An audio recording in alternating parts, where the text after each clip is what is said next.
সুপ্রিয় দর্শক মন্ডলী এবং আমাদের সমবায়ী বন্ধুরা, আশা করি সবাই ভালো আছেন। আজকের সমবায়ের কথায় আপনাদের স্বাগত জানাচ্ছি। ইকমাট আয়োজিত আমাদের এই সাপ্তাহিক সমবায় বিষয়ক আলোচনা ক্রমশ আমরা দেখছি যে অনেকে উৎসাহী হয়ে আলোচনা দেখছেন, মতামত দিচ্ছেন, শুনছেন। তো যে বিষয়টি নিয়ে অনেকেই আমাদের কাছে বলেছেন যেটা আলোচনা রাখতে, সে বিষয়টি এখন খুবই গুরুত্বপূর্ণ।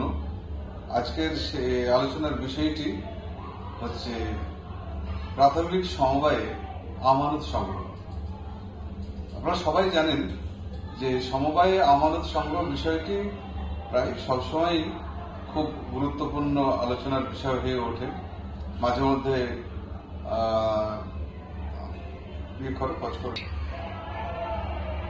প্রাথমিক সমবায় সমিতি আমানত সংগ্রহ করে। এই আমানত সংগ্রহ নিয়ে নানান সময় নানান কথা ওঠে যে এই সমবায় সমিতির দ্বারা যে এই যে কোটি কোটি টাকা ডিপোজিট তারা সংগ্রহ করছে সেটা কতটা সুরক্ষিত, কিংবা কখনো কখনো কোনো কোনো সমবায়ে এই আমানত নিয়ে প্রশ্ন ওঠে যে আমানত তো লোকে ফেরত পাচ্ছে না, ইত্যাদি ইত্যাদি। তো সেই বিষয়টি খুবই স্পর্শকাতর বলা ভালো, গুরুত্বপূর্ণ বটে, স্পর্শকাতর বটে। তো বর্তমানে বিভিন্ন জেলায় আমরা খবর পাই বা শোনা যায় যে কিছু কিছু সমবায় সমিতিতে আমানতের অবস্থা নাকি ভালো না, বিভিন্ন কারণে ভালো না, এইরকম শোনা যায়। আশঙ্কার বিষয় তো বটেই, সাধারণ মানুষের টাকা সেখানে থাকে। তো তা নিয়ে সহজ কোনো আলোচনা নেই। আমরা আজকে একটু আলোচনার চেষ্টা করবো আমাদের অভিজ্ঞতার ভিত্তিতে যে এই যে প্রাথমিক সমবায় সমিতি, বিশেষত কৃষি সমবায় সমিতিতে, প্যাক্সগুলিতে এই ডিপোজিট মোবিলাইজেশন এর মাধ্যমে সাধারণ মানুষের টাকা সংগৃহীত হয়, আমানত হয়, সেই টাকা কিভাবে ভালোভাবে সুরক্ষিত থাকতে পারে, সাধারণ মানুষের কাছে এর একটা আস্থা তৈরি হবে এবং এই টাকা কোনো কারণে ইচ্ছাকৃত বা অনিচ্ছাকৃত বা ভুলভাবে পরিচালনার কারণে এই টাকা যেন নষ্ট না হয়ে যায়, আটকে না যায়, সেই নিয়ে আমরা কিছু কথাবার্তা আলোচনা করব। একটা ব্যাকগ্রাউন্ড একটু বলি পটভূমিতে, যে সমবায় সমিতি সেই অর্থে তো মানুষের সমিতি। এখানে যে খুব পেশাদারিত্ব থাকে সেটা বললে ভুল হবে, কারণ সাধারণ মানুষ, কৃষি সমবায় এলাকার সাধারণ কৃষক, তারা মিলে সমবায় সমিতিটা তৈরি করছে। সেখানে একটা ব্যাংক চালানোর মতো যে খুব দক্ষতা থাকবে বা পেশাদারিত্ব থাকবে সেটা আশা করা ঠিক নয়। তবু তার মধ্যেও সরকারিভাবে প্রাথমিক সমবায় সমিতিগুলিকে অনেক ক্ষেত্রেই আমানত সংগ্রহের অনুমতি দেওয়া হয়ে থাকে। কেন? আপনাদের মনে থাকবে যে বিশেষ করে কৃষি সমবায় সমিতিগুলিতে 90-এর দশকে সরকারিভাবে আমানত সংগ্রহের অনুমতি দেওয়া হয়। রেজিস্ট্রারের একটা আদেশনামা জারি করা হয়েছিল 1995 সালে। তার মাধ্যমে মূলত সেন্ট্রাল কোঅপারেটিভ ব্যাংকের আওতাধীন তাদেরই অনুমোদনে বা তাদেরই সম্মতিতে আমানত সংগ্রহ শুরু হয়। কেন? আমরা সবাই জানি যে কৃষি সমবায় সমিতি থেকে যখন কৃষি ঋণ দেওয়া হতো সাধারণ মানুষকে, তখন অনেকেই সেন্ট্রাল কোঅপারেটিভ ব্যাংক থেকে টাকা নিয়ে গ্রামের মধ্যে সন্ধ্যাবেলা পর্যন্ত হ্যারিকেন জেলে টাকা বিলি করা, এসব ব্যাপারটা হতো। তার পরবর্তীতে যে সমস্যাটা তখন হতো যে সেন্ট্রাল কোঅপারেটিভ ব্যাংক থেকে টাকা নিয়ে যেতে হতো, কারণ রিফাইন্যান্স নিতে হচ্ছে সেন্ট্রাল কোঅপারেটিভ ব্যাংক থেকে। সমিতির তো নিজস্ব কোনো ফান্ড নেই যে সেখান থেকে টাকাটা দিয়ে দিবে।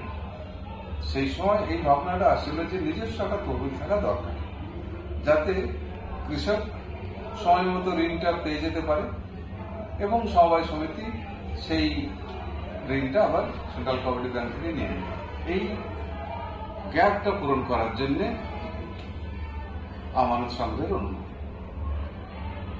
খুব ভালো দিক। এর ফলে কি হলো যে কৃষককে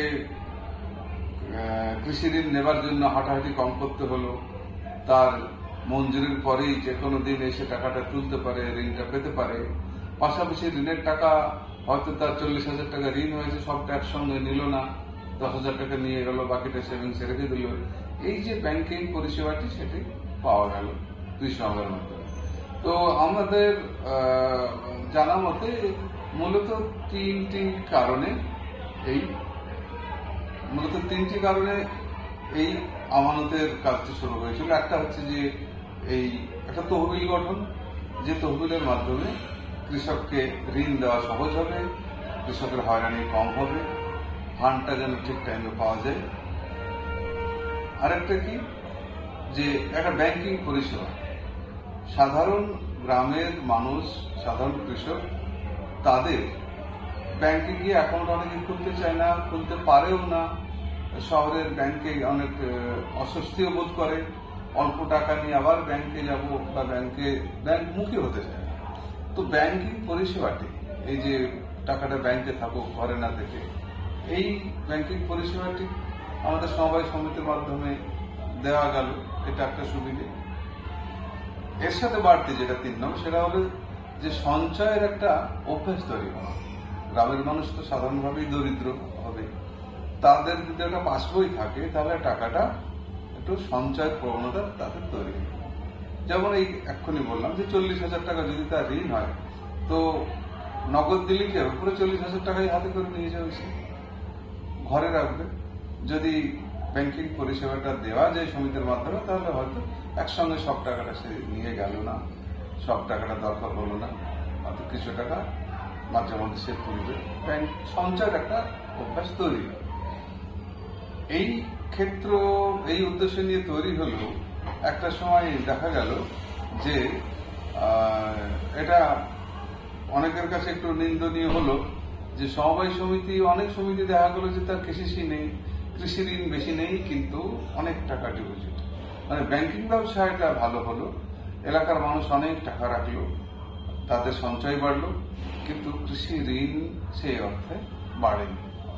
অনেক জায়গায় দেখা যায় যে সমিতির কর্মীরা তারা কৃষি ঋণ দানে অনীহা। তার অন্যতম কারণ হচ্ছে কৃষি ঋণ কেসিসি দেয়া হলে আদায় ভালো হতে চায় না। যে উদ্দেশ্যে আমানত সংগ্রহ, সেটা কিন্তু উদ্দেশ্যটা অন্যদিকে চলে গেল, পরিপূরণ হলো না। কিন্তু সমিতি ব্যাংকিং ব্যবসাটা চালাতে শুরু করলো, এলাকার মানুষের উপকার হলো। কিন্তু মাঝে মধ্যে এরকম ঘটনা ঘটতে লাগলো, এতে দেখা যাচ্ছে যে সাধারণ মানুষ আমানতের টাকা তুলতে গেলে টাকা পাচ্ছে না। সব জায়গায় হয়নি, হয়তো 1000 সমিতির মধ্যে একটা কোথাও হলো, কিন্তু সেইটা চারিদিকে ছড়িয়ে পড়তে লাগলো। এটা খুব মাঝে মধ্যেই ঘটেছে।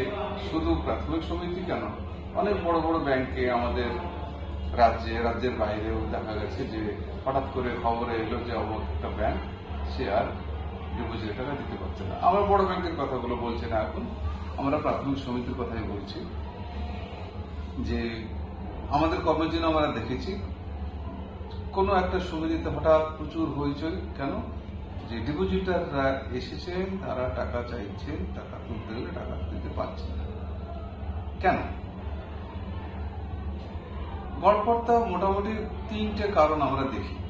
যে সবসময় যে খুব ইচ্ছাকৃত দুর্নীতি হয়েছে, তহবিল তছরূপ হয়েছে, তা না।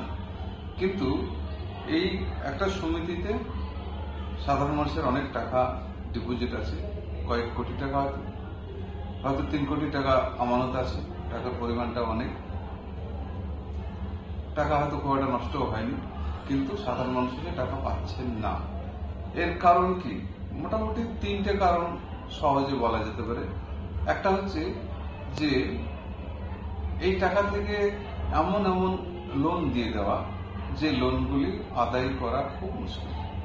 হয়তো দীর্ঘমেয়াদী লোন দিয়ে দিয়েছে, বা কোথাও বাস কিনতে লোন দিয়েছে, লরি কিনতে লোন দিয়েছে, বা এমন জায়গায় ঋণ দিয়ে দেওয়া হয়েছে যেগুলো আদায় করা খুব কঠিন। টাকাটা পাওনা আছে, টাকাটা নষ্ট হয়নি, লোকের কাছে পাওয়া যাবে, কিন্তু যদি আদায় না হয় তাহলে সাধারণ মানুষের টাকা দিয়ে দেওয়া হবে কি করে? এটা একটা কারণ। ভুল ঋণ দেওয়ার কারণে এই আমানত নষ্ট হয়ে যেতে পারে, সমিতির সমস্যা হতে পারে। দ্বিতীয়ত কারণ হচ্ছে যে না, ভুল লোন দেওয়া হয়নি, খুব বোর্ড বা কর্মচারীরা খুব সতর্ক, কিন্তু ভালো ইনভেস্টমেন্টের জন্য, ভালো মুনাফার জন্য স্থাবর সম্পত্তি তৈরি করেছে। বড় বিল্ডিং বানিয়ে ফেলেছে আমাদের টাকা নিয়ে। বড় বিল্ডিং বানালে মানুষের কাছে ভালো হবে। কিংবা বহু জায়গায় আমরা দেখেছি যে জমি কিনেছে, সমিতির টাকা আছে, আর জমি হচ্ছে খুব দ্রুত জমির দাম বাড়ে। অনেকেই মনে করেন যে জমির চেয়ে ভালো ব্যবসা কিছু নেই, তো সমিতির টাকা দিয়ে শহরের আশেপাশে বা কোথাও জমি কিনে রেখে দিয়েছে। সত্যি জমি কিনে রেখে হয়তো 5 বছর 7 বছর পরে ওটা ব্যাংকে রাখা বা ব্যবসার চেয়ে অনেক বেশি লাভ হবে। কিন্তু লাভ কখন হবে? জমিটা বিক্রি করলে তবেই। 3 কোটি টাকা আমানত ছিল, 1 কোটি টাকা কি 1.5 কোটি টাকা দিয়ে জমি কিনেছে। এবার সেই জমিটি হয়তো 5 বছর পর বিক্রি করতে গেলে তো হয়তো 3 কোটি 4 কোটি টাকায় বিক্রি হবে, কিন্তু তৎক্ষণাৎ কি হবে? টাকাটা তো বন্ধ হয়ে গেলো। এবারে যদি সাধারণ মানুষ টাকা চাইতে আসে অনেক বেশি করে, টাকা তো অভাব পড়ে যাবে। তাহলে দ্বিতীয় কারণটাই এই যে কোনো অন্যায় হয়নি, ভুলভাবে লোন দেওয়া হয়নি, কিন্তু বিনিয়োগটা এমন ভাবে হয়েছে যে তাতে টাকাটা ব্লক হয়ে গেছে, আটকে গেছে। জমি জমা কেনা, ঘর বাড়ি বানানো, একটা নতুন মিল খুলেছে, হয়তো রাইস মিল খুলে দিয়েছে বা ইত্যাদি ইত্যাদি, টাকা আটকে গেছে, টাকা আটকে যাবে। তৃতীয় হচ্ছে দুর্নীতি হতে পারে, তসরুপ হতে পারে।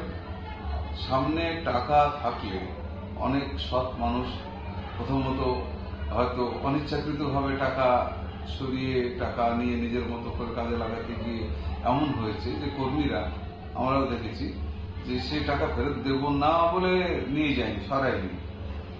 যেহেতু দেখার কেউ নেই এরকম একটা পরিস্থিতিতে বাড়ি নিয়ে গেছে বা অন্য কাউকে দিয়েছে, একটা সময় দেখা যাচ্ছে সেই টাকা অনেকটা টাকা নষ্ট করে ফেলেছে, সরিয়ে ফেলেছে। তো এই কর্মচারীদের গাফিলতি, দুর্নীতি একটা বড় কারণ। এই 3টে কারণ দেখা যায়, এগুলো সবাই জানে। তো এতক্ষণ আলোচনার মানে নতুন কোনো কথা নেই, সবাই জানেন। কথা হচ্ছে যে কি করব। হালফিল যেটা গত কয়েক বছরে দেখা যাচ্ছে, যেহেতু বিভিন্ন কারণে অনেক সমিতিতে বোর্ড নেই, সেখানে শুধু একা কোনো কর্মচারী দায়িত্বে আছে, তার নজরদারি অনেক কমে গেছে। আমাদের সুপারভাইজার সিআই নজরদারি অনেক কমে গেছে। এর ফলেও কোথাও কোথাও দেখা গেছে যে টাকার ব্যবহার বা খারাপভাবে ব্যবহার হওয়ার ফলে অনেক জায়গায় টাকা নষ্ট হয়ে গেছে। আমরা সাজেশন দেব, আমাদের অভিজ্ঞতা থেকে বলবো। আমি আইন কানুনের কথা বলছি না, কারণ 134C আইনের ধারা বা অন্যান্য ধারা, মানে ট্যাক্সের স্বাধীনতা ইত্যাদি প্রসঙ্গগুলো আলাদা। স্বাধীনতা মানে এই স্বাধীনতা নয় যে আমি আমার সমিতির সাধারণ মানুষের টাকাকে আমি অরক্ষিত রাখবো বা ব্যবহার করবো এমনভাবে যাতে টাকা নষ্ট হয়ে যেতে পারে। আমরা ওই আইনি প্রশ্নে যাচ্ছি না। আমরা ম্যানেজার বাবুদের যারা দায়িত্বে আছেন, কর্মীদের প্রতি আমাদের বক্তব্য, যিনি ম্যানেজার বাবু আছেন সমিতির, তাকে বলবো যে তার প্রতি 2-3টে পরামর্শ আমার আছে। 1 নম্বর হচ্ছে যে ম্যানেজার বাবু প্রতিদিনের শেষে, এখন সব সমিতিতে কম্পিউটারাইজেশন হয়ে গেছে, বলতে গেলে প্রায় সব সমিতিতেই কম্পিউটারের মাধ্যমে লেজার হচ্ছে, পোস্টিং হচ্ছে। যখন খাতা হতো, ক্যাশবুক হতো, লেজার হতো, তখন একরকমের ভেরিফিকেশন করা একরকমের ছিল। এখন ডিজিটাল হয়ে গেছে। অনেক জায়গায় দেখা গেছে এখনো ম্যানেজার বাবুরা খুব সড়গড় না। ম্যানেজার বাবুকে অনুরোধ, যিনি দায়িত্বে আছেন, দিনের শেষে আপনি দিনের টোটাল ট্রানজাকশনটা দেখে নিন একবার। কি দেখবেন? যে আজকে যতগুলো জমা পড়েছে এবং যতগুলো খরচ হয়েছে, তার একটা প্রিন্ট আউট যদি নিয়ে নেন দিনের শেষে, আপনি নিজে একবার দেখে নিন, জাস্ট মিলিয়ে নেওয়া যে টোটাল আয়, টোটাল ব্যয়, টোটাল মানে আজকে যে জমা এবং খরচ কোথায় রাখা হয়েছে, সব ঠিক আছে, টোটালটা মিলছে কিনা, আগের দিনের সাথে ব্যালেন্স ঠিক আছে। আর একটা জিনিস খেয়াল করতে বলবো যে 2 দিকের টোটাল হয়তো মিলে গেছে। অনেক সময় এরকম হয় যে রাম টাকা তুলতে এসছে 2000, টাকা তুলেছে 2000, তার নামে ভুল করে 20,000 লেখা হয়ে গেছে। আর আরেকজন 20,000 তুলতে এসেছিল, তাকে 20,000ই হয়তো দেওয়া হয়েছে, তার নামে 2,000 লেখা হয়েছে। টোটালে কিন্তু ভুল কিছু হলো না। বাস্তবে দেখা গেল যে রামের টাকাটা শ্যামের ঘরে চলে গেছে, এরকম হলে হতে পারে। তো সেটা একটা চেকিং, এটা ম্যানেজার ও দেখে নিন যদি অন্য কেউ ডিপোজিটের দায়িত্ব থাকে। পরেরটা হচ্ছে যে যদি বোর্ড থাকে, বোর্ডের চেয়ারম্যান সেক্রেটারি যারা কর্তা ব্যক্তি আছেন, তাদের জন্য একটা অনুরোধ, তাদের প্রতি অনুরোধ হচ্ছে এই যে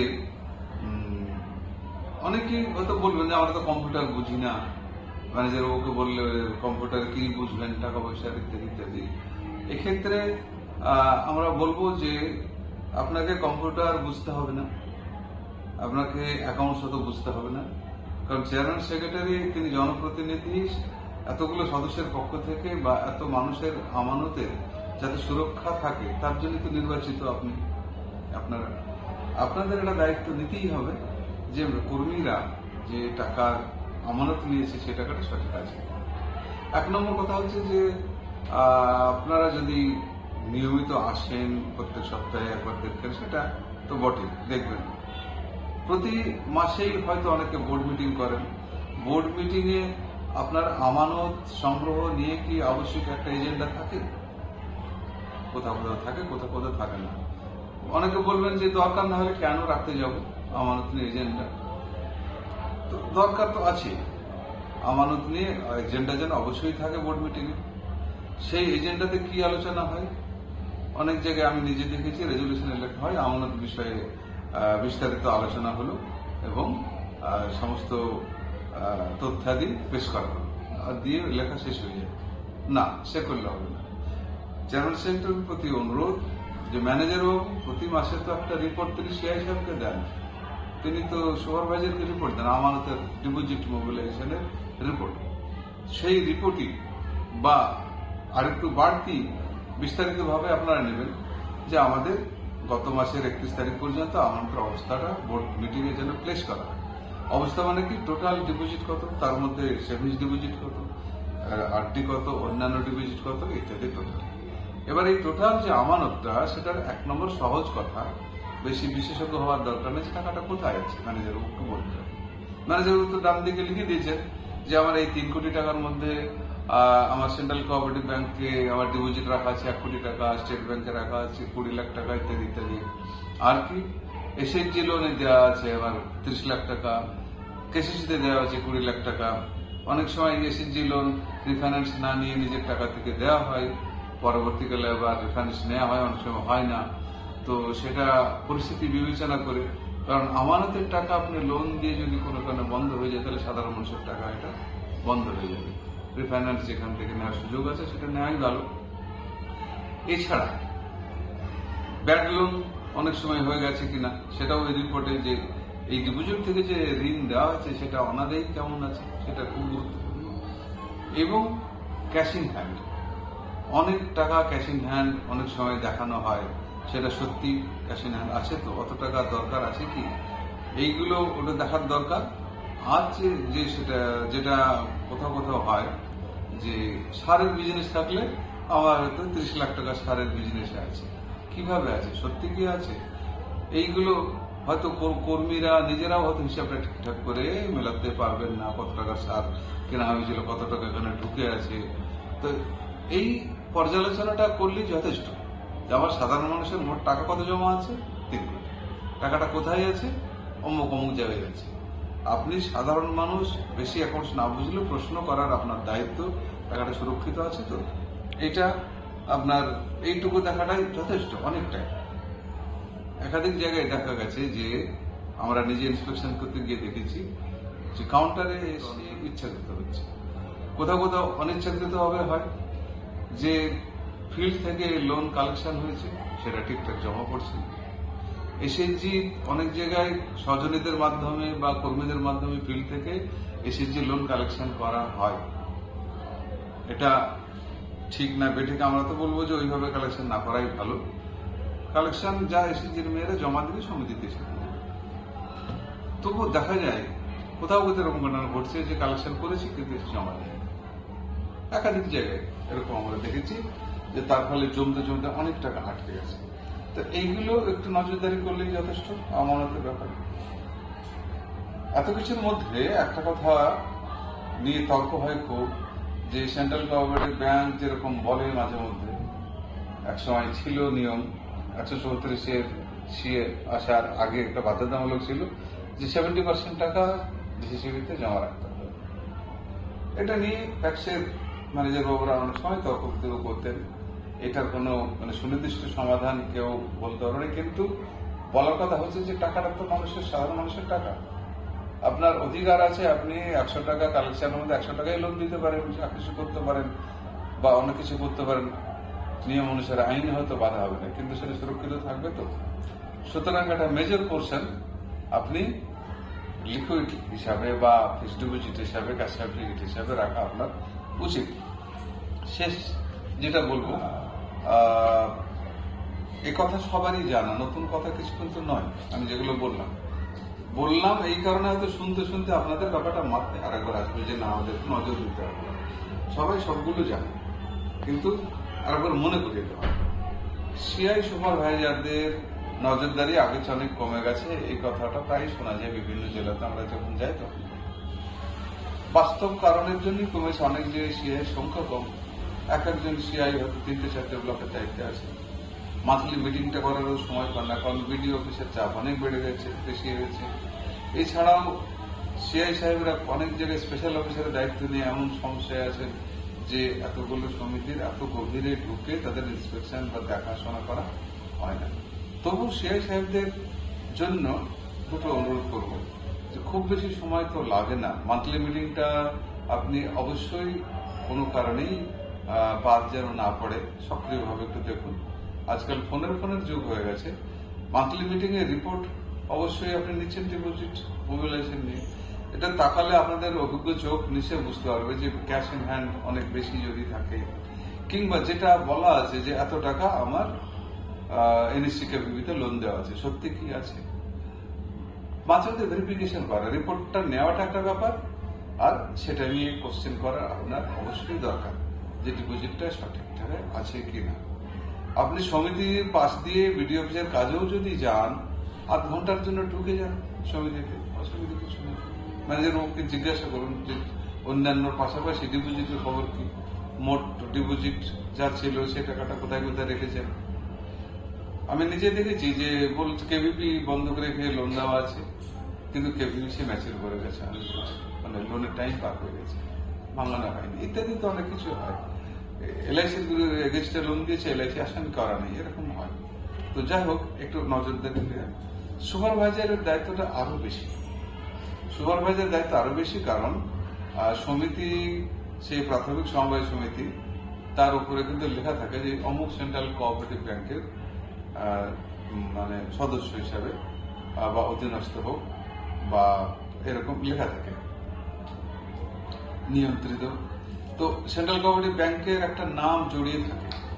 যদি প্রাথমিক সমবায় সমিতি, মানে কৃষি সমবায় সমিতি, প্যাক্সের কোন রকমের আমানত ঘটিত জটিলতা সৃষ্টি হয়, সাধারণ মানুষকে টাকা ফেরত না পায়, তাহলে মিডিয়াতে কিন্তু আসে যে সমবায় ব্যাংক থেকে টাকা পাওয়া যাচ্ছে, এবং সেই জেলার বাইরেও বিভিন্ন জায়গায় তার প্রভাব পড়ে, সেন্ট্রাল কোঅপারেটিভ ব্যাংকে প্রভাব পড়ে, এমনকি সাধারণ মানুষের চাপটাও এসে ব্যাংকের উপর পড়ে। এবং নীতিগতভাবে অভিভাবক হিসাবে, ব্যাংকার হিসাবে সুপারভাইজারের দায়িত্ব মন্তব্য করছে যে আমানতটা সঠিক আছে। এই দেখার বিষয়টা আমি যেভাবে বললাম, সিআই সাহেবের ক্ষেত্রে সুপারভাইজারেরও একই রকমই ব্যাপার, তিনি যেহেতু মাঝে মধ্যে বেশি জানবেন। তো সব শেষে বলবো যে সমবায় সমিতি আমানত সংগ্রহ করবে। এখানে কৃষি সমবায়ের কথা উদাহরণ দিচ্ছিলাম, তার মানে এই নয় যে মহিলা সমবায় সমিতি, আরবান কোঅপারেটিভ তারাও আমানত সংগ্রহ করে। তাদের ক্ষেত্রটাতে আরো খানিকটা মুশকিল, কারণ কৃষি সমবায় তবুও সিআই সুপারভাইজার মাঝে মধ্যে বিভিন্ন কারণে যেতে হয়, অন্যান্য সমিতিতে খুব কমই যাওয়া হয়। কিন্তু সাধারণ মানুষের তো টাকাগুলো জমা আছে, গরিব মানুষের টাকাগুলো তো জমা আছে। আমি আমার নিজের অভিজ্ঞতা এখানে আজকে বিস্তারিত উল্লেখ করছি না। আমি একটা জেলায় যখন দায়িত্বে ছিলাম, দেখলাম সমিতির প্রায় সেই যুগে 2007-8 সালে কি 6-7 সালে এই 4 কোটি টাকার মতো তার আমানত, তার ঘর বাড়ি বিল্ডিং বিক্রি করলে তো 6-7 মানে 6 কোটির উপর হয়ে যেতে পারে। বড় বড় গোডাউন আছে, বিল্ডিং আছে, টাকাগুলো সেখানে বন্ধ করে ফেলেছে। সাধারণ মানুষ এসে টাকা দিতে পারছে না, সাধারণ মানুষ এলে, ফলে সমিতিটা তালাবদ্ধ। এখনো সমিতিটা তালাবদ্ধ। খুবই ভালো, খুবই সমৃদ্ধ একটা সমবায় সমিতি, একটু ভুল পদক্ষেপের জন্য সমিতিটি পুরো নষ্ট হয়ে গেছে।